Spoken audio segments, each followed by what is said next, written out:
दोले च दोल गोविंद चापे च मधुसूदनं रथे च वामनं दृष्ट्वा पुनर्जन्म न विद्यते।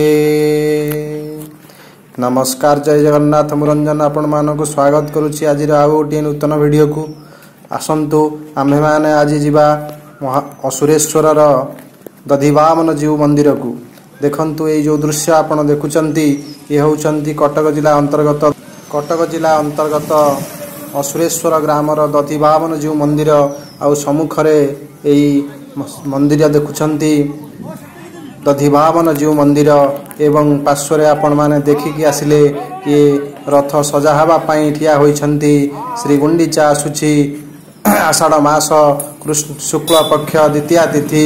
देखंतु एई सुंदर भावरे एही मंदिर टिकु आउ देखंतु किभଳି भावरे अरुण गरुड़ एठारे अवस्थान करिछंती। आउ भीतर को प्रवेश करंतु।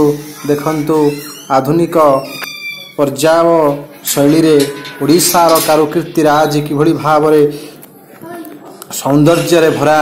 ओडिशार सौंदर्य अत्यंत हृदयस्पर्शी। ओडिशार कारुकार्य उत्कृष्ट कलायांग देश उत्कल। यही देशर प्राचुर्य कारुकार्य अत्यंत उज्ज्वलमय। देखंतु जेभଳି भावरे श्रीक्षेत्रर तृतीय पाहाचरे काशी विश्वनाथ अवस्थान करिछंती सेभଳି भावरे एही दधिवामन जीवଙ୍କ मंदिर रे मध्य काशी विश्वनाथ अवस्थान करिछंती।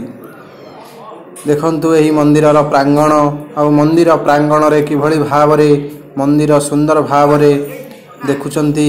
आउ पक्षीराज गरुड़ किभଳି भावरे भगवानंकर सेवारे तत्पर होई अवस्थान करिछंती एवं मंदिरर सौंदर्य पारुपार्श्विक अवस्था किभଳି भावरे शांत कांत मनोहर आकर्षणीय आपण माने अवलोकन करंतु।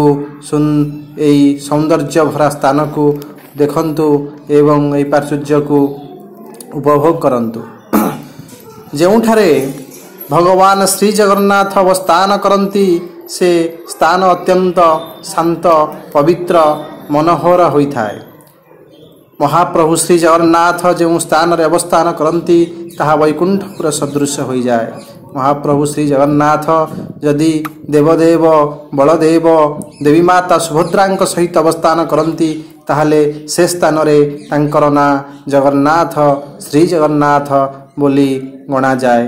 किंतु जो स्थान रे महाप्रभु श्री जगन्नाथ एका अवस्थान करंती पार्श्वरे भाई किंबा भगिनी न थांती से स्थान रे तांकर नामकरण दधिवामन श्यामसुंदर पुरुषोत्तम एई भଳି भावरे तांकर नामकरण करा जाई थाए। किंतु एठारे मध्य सेई भଳି भावरे महाप्रभु श्री जगन्नाथ एकुटिया अवस्थान करुछंती। साथी रे भाई भौणी नाहांती सेथि पई एठी महाप्रभुंकर नाम दधिवामन जीव होइछि। देखंतु प्रशासनिक व्यवस्था किभଳି भावरे सुंदर करा जाइछि। आनंद बजार खोला जाइछि एवं ए स्थान रे स्नान वेदी की देखंतु पारुपार्श्विक श्रीमंदिरर निर्माण शैली रे समग्र उत्कल रे देखा जाए। प्रत्येक श्री जगन्नाथ मंदिर गोटे शैली रे गढ़ा होइछि एवं प्राय समस्ते सबु मंदिरर सेवक माने सबु मंदिरर शिल्पी माने एक प्रकार शैली अवलंबन करिछंती और सौंदर्य को